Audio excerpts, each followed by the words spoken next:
Shalom Bapak Ibu Saudara Jemaat GPIB Sejahtera Jakarta. Semoga kita semua dalam keadaan sehat-sehat selalu. Pada malam hari ini saya akan mengajak kita semua untuk kembali melanjutkan mari membaca Alkitab. Sebelum kita membaca dan mendengarkan firman Tuhan pada malam hari ini, mari kita berdoa. Tuhan yang baik, mengucap syukur pada malam hari ini karena Tuhan masih memberikan kami nafas kehidupan. Dan pada malam hari ini ya Tuhan, sebelum kami beristirahat, izinkan kami untuk membaca firman Tuhan yang terdapat di dalam kitab Ibrani. Kiranya Tuhan memberkati kami selalu. Inilah dan pengharapan kami ya Tuhan, kami persembahkan di dalam Tuhan Yesus. Amin. Bapak Ibu Saudara, saya akan membaca dari Alkitab edisi terjemahan terbaru dari LAI. Ibrani pasal yang ke-9 sampai dengan pasal yang ke-10 yang mengatakan, memang perjanjian yang pertama juga mempunyai peraturan-peraturan untuk ibadah dan untuk tempat kudus duniawi. Sebab suatu kemah dipersiapkan, yaitu bagian yang paling depan, dan di situ terdapat kandil dan meja dengan roti sajian. Bagian ini disebut tempat kudus. Di belakang tabir yang kedua, tempat suatu kemah lagi yang disebut tempat maha kudus. Di situ terdapat mezbah pembakaran dupa dari emas dan tabut perjanjian yang seluruhnya disalut dengan emas. Di dalam tabut perjanjian itu tersimpan buli-buli emas berisi manah, tongkat Harun yang pernah bertunas, dan lolo batu yang berisi perjanjian. Dan di atasnya kedua kerup kemuliaan yang menaungi tutup pendamaian. Namun hal ini tidak dapat kita bicarakan sekarang secara terperinci. Demikianlah semuanya diatur. Jadi imam-imam senantiasa masuk ke dalam kemah yang paling depan itu untuk melakukan ibadah mereka. Tetapi ke dalam kemah yang kedua hanya imam besar saja yang masuk sekali setahun. Dan harus dengan darah yang ia persembahkan karena dirinya sendiri dan karena pelanggaran-pelanggaran yang dilakukan oleh umatnya tanpa sadar. Dengan ini Roh Kudus menyatakan bahwa jalan ke tempat yang kudus itu belum terbuka selama kemah yang pertama itu masih ada. Itulah kiasan masa sekarang. Sesuai dengan itu dibawalah persembahan dan kurban yang tidak dapat menyempurnakan hati nurani orang yang mempersembahkannya, melainkan hanya berkenan dengan makanan, minuman, dan berbagai macam pembasuhan, yakni peraturan-peraturan lahiriah yang hanya berlaku sampai saat tiba pembaharuan. Namun Kristus telah datang sebagai imam besar untuk hal-hal baik yang akan datang. Ia telah melintasi kemah yang lebih besar dan lebih sempurna, yang bukan dibuat oleh tangan manusia, artinya yang tidak termasuk ciptaan ini. Dan ia telah masuk satu kali untuk selama-lamanya ke dalam tempat kudus, bukan dengan membawa darah kambing jantan dan darah anak lembu, tetapi dengan membawa darahnya sendiri. Dengan itu ia telah mendapat kelepasan yang kekal. Sebab jika darah kambing jantan dan darah lembu jantan dan percikan abu lembu muda menguduskan mereka yang najis sehingga mereka disucikan secara lahiriah, terlebih lagi darah Kristus yang melalui Roh yang kekal telah mempersembahkan dirinya sendiri kepada Allah sebagai persembahan yang tidak bercacat, akan menyucikan hati nurani kita dari perbuatan-perbuatan yang sia-sia, supaya kita dapat beribadah kepada Allah yang hidup. Karena itu dialah pengantara dari suatu perjanjian yang baru, supaya mereka yang telah terpanggil dapat menerima warisan kekal yang dijanjikan. Sebab sudah ada yang mati untuk menebus pelanggaran-pelanggaran yang telah dilakukan selama perjanjian yang pertama. Sebab di mana ada wasiat, di situ harus diberitahukan tentang kematian pembuat wasiat itu. Karena suatu wasiat barulah sah kalau pembuat wasiat itu telah mati. Sebab wasiat tidak berlaku selama pembuat wasiat masih hidup. Itulah sebabnya perjanjian yang pertama tidak disahkan tanpa darah. Sebab sesudah Musa memberitahukan semua perintah sesuai hukum Taurat kepada seluruh umat, ia mengambil darah anak lembu dan darah kambing jantan serta air dan bulu merah dan hisop, lalu memerciki kitab itu sendiri dan seluruh umat. sambil berkata, inilah darah perjanjian yang ditetapkan Allah bagi kamu. Juga kemah dan semua alat untuk ibadah dipercikannya seperti itu dengan darah.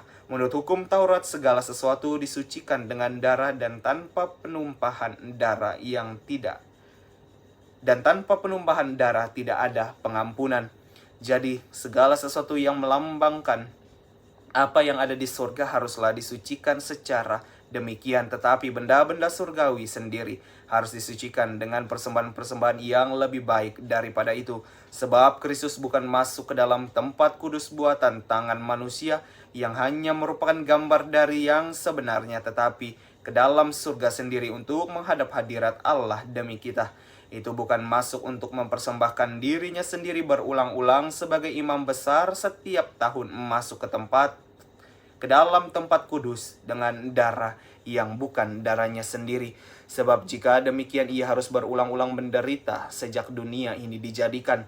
Namun sekarang ia hanya satu kali saja telah menyatakan dirinya pada zaman akhir untuk menghapuskan dosa dengan kurban dirinya. Sama seperti manusia ditetapkan untuk mati hanya satu kali saja, dan sesudah itu dihakimi. Demikian pula Kristus hanya satu kali saja dipersembahkan untuk menanggung dosa banyak orang.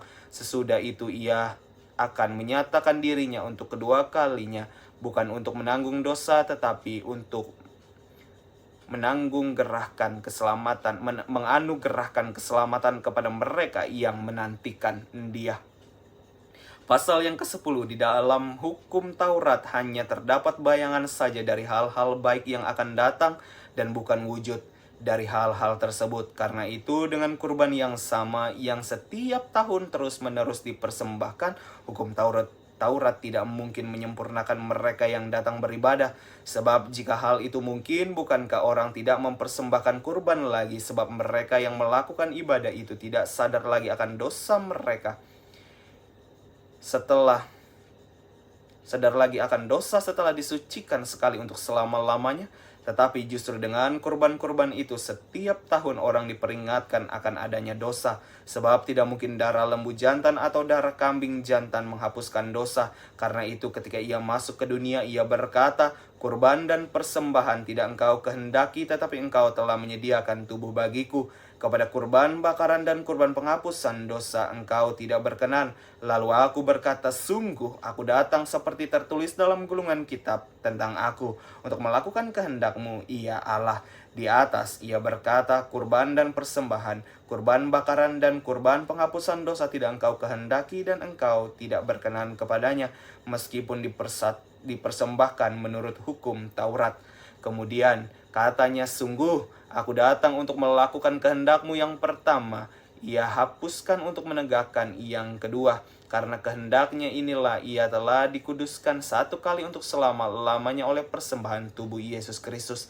Selanjutnya setiap imam melakukan pelayanannya tiap-tiap hari dan berulang-ulang mempersembahkan kurban yang sama sekali tidak dapat menghapuskan dosa. Namun setelah persembahan hanya satu kurban karena dosa, Kristus duduk untuk selama-lamanya di sebelah kanan Allah. Dan sekarang ia menunggu sampai musuh-musuhnya dijadikan tumpuan kakinya. Sebab oleh satu kurban saja ia telah menyempurnakan untuk selama-lamanya mereka yang dikuduskan. Roh Kudus juga memberi kesaksian kepada kita. Sebab setelah ia berfirman, inilah perjanjian yang akan kuadakan dengan mereka sesudah hari-hari itu. Firman Tuhan lagi, aku akan menaruh hukumku di dalam hati mereka dan menuliskannya dalam akal budi mereka.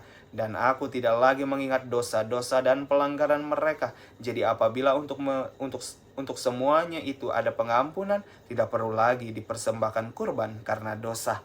Jadi saudara-saudara, kita sekarang dengan penuh keberanian dapat masuk ke dalam tempat kudus oleh darah Yesus, karena ia telah membuka jalan yang baru dan yang hidup bagi kita melalui tabir, yaitu dirinya sendiri. Dan kita mempunyai seorang imam agung sebagai kepala rumah Allah. Karena itu marilah kita datang beribadah dengan hati yang tulus ikhlas dan keyakinan iman yang teguh, karena hati kita telah dibersihkan dari hati nurani yang jahat, dan tubuh kita telah dibasuh dengan air yang murni. Marilah kita berpegang teguh pada pengakuan tentang pengharapan kita, sebab ia yang menjanjikannya setia.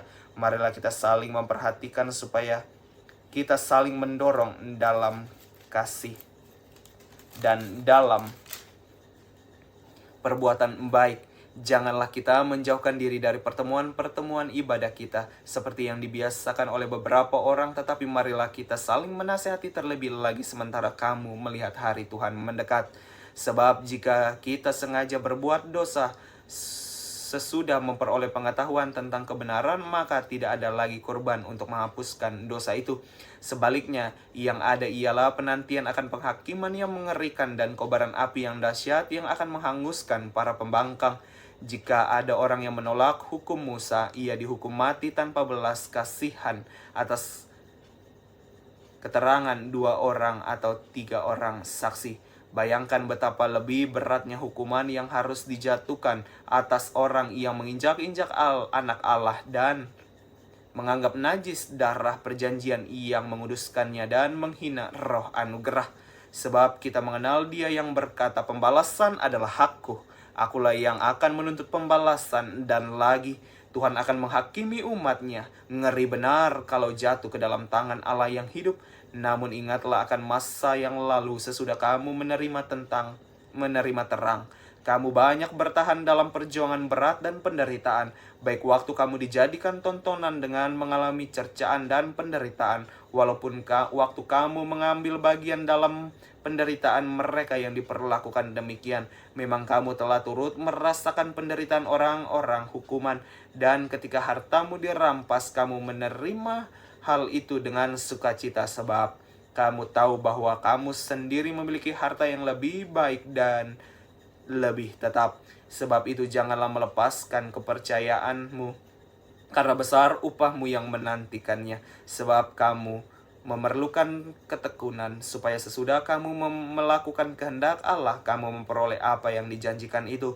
Sebab sedikit, bahkan sangat sedikit waktu lagi, dan Ia yang datang akan tiba dan tidak akan menanggungkan kedatangannya. Namun orangku yang benar akan hidup oleh iman. Dan apabila ia mengundurkan diri, aku tidak berkenan kepadanya.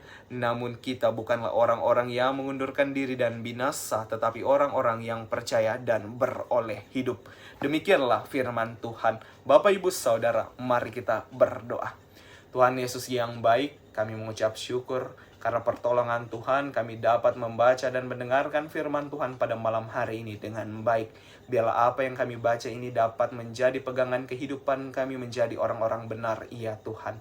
Pada malam hari ini, ya Tuhan, ketika kami akan beristirahat, kiranya Tuhan memberkati kami dengan kemurahan Roh-Mu, mengantar kami untuk tidur dan menjaga kami, supaya besok pagi kami dapat bangun dan keadaan selamat, serta menjalani aktivitas sesuai dengan kehendak Tuhan. Di dalam nama Tuhan Yesus kami sudah berdoa. Amin. Selamat malam Bapak Ibu Saudara, selamat beristirahat. Tuhan Yesus memberkati.